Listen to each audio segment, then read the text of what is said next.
So, when it comes to Aquaman King of Atlantis, I'll be honest as I can, I don't have a lot to really say about this show. Back in 2021, you may have remembered when I talked about my thoughts on Thundercats Roar. It was a show that was so bad to the point where I literally went on for 50 minutes about how bad it is. And during that review, I mentioned at the time that there was an upcoming Aquaman series that uses the exact same art style as Thundercats Roar. Why did it take me a while for me to get around to this show? Well, I was busy drawing, and not to mention, I was basically burnt out by everything that happened that year, that I didn't get back to marathoning this show until November came around. And I basically pushed myself into finishing Power Players in preparations for my review on that show. And then I went on to marathon Code Lyoko and Kappa Mikey, which basically took me until June to complete. But I then made a huge binge list of shows to marathon in a specific order, so that I knowed right away how long that a specific show was, and Aquaman King of Atlantis just so happened to be one of the earlier shows on that binge list, after Long Live the Royals and Family Dog.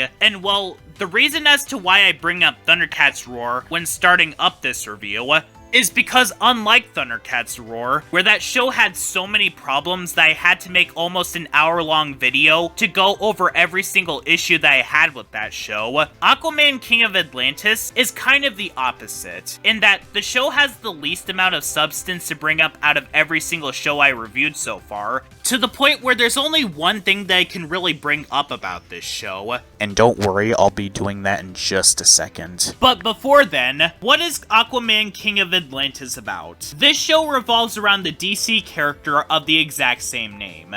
He must prove to his kingdom of people that he's able to be trusted, so in 2 out of 3 of the episodes of this show, he alongside his girlfriend named Mera, yeah, that's basically who she is, since the show hints at it at points, must go on rescue missions in order to stop these bad guys who have their hands on 2 crystals that can't be close to each other. Throw in this running theme of Aquaman needing to beat his brother in a battle for the throne, and that's basically all you really get for the plot of this show.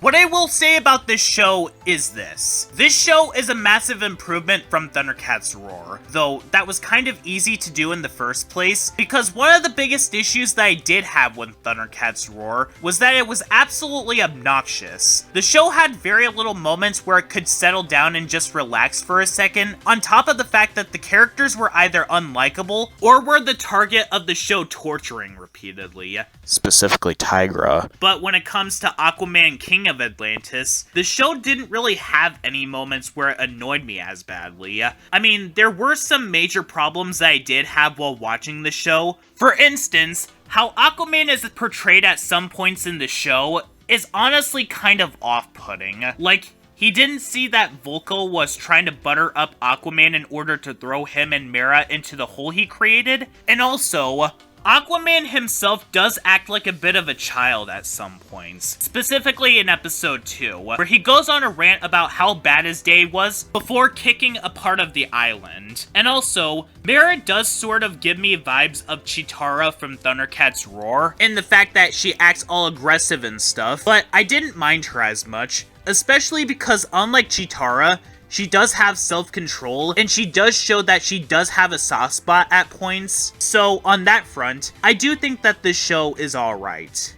But there is one thing that is holding this show back. Back during my review on Thundercats Roar, I brought up the animation and how extremely unfinished it was, alongside the other factors, like how the show is selective with backgrounds, the show thought that exaggerated facial expressions were inherently jokes, and how the characters randomly went dot-eyed at certain moments. Well, in regards to Aquaman King of Atlantis, this problem is not nearly as bad as it was in Thundercats Roar. I mean, nothing as egregious as what we've seen in an episode like Lost Sword. Instead, this show actually created a new problem for itself entirely. Because even though, yes, this show is a lot more toned down in its hyperactivity than Thundercats Roar, this show now has the problem where the animation is trying so desperately hard to make the viewers laugh that it now makes the show very distracting to look at while watching.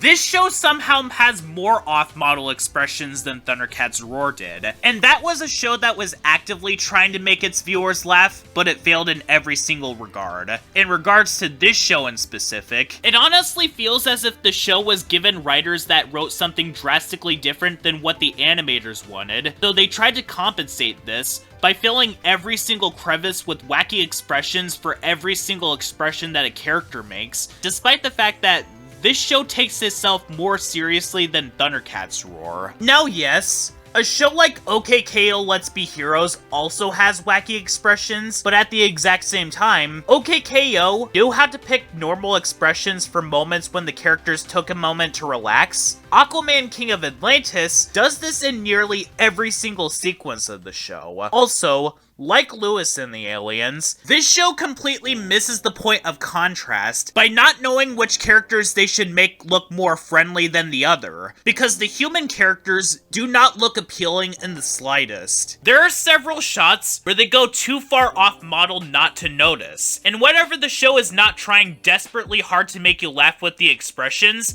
they look very ugly. Not in a way where it's charming, it's just unappealing to the eyes. They also managed to make Mera ugly too, and that's something that I just don't get at all. Maybe it's because they gave her those Groucho Marx unibrows, and that she doesn't have any design choices to make her look like the gender that she's supposed to look like. And there are also points where the show gets grossly over-detailed that it's hard not to notice, almost feeling like the show wants to mimic those 1980s shows where everything was detailed, but as I stated beforehand, pineapple being on pizza just does not mix well together, and neither does the details that this show put on some of its characters. These out of place and weird stuff that they do for the human characters completely ruins the contrast that it's supposed to give out, because this show has sea monsters and otherworldly creatures that, to be blunt, was what they should have applied to the human characters while giving the otherworldly creatures what the human characters have in this show. Because these creatures are supposed to be jarring and off-putting, but for whatever reason, they actually don't have this, and are actually more appealing to watch on screen than the human characters, and I just don't get that at all. But what I will say about this show is that it is better than Thundercats Roar, and is honestly not even a show that I considered bad, but it is still in the alright section on my Sean's Network Reviews ranking, because there's just nothing else to comment on with this show, and considering the fact that at the time that I'm writing this, I just got done watching through what is actually one of the worst shows that I reviewed, that really is saying something, because I was not looking forward to watching this show, while Family Dog, I went in blind and got something truly horrendous. That just shows how expectations would end up working for people.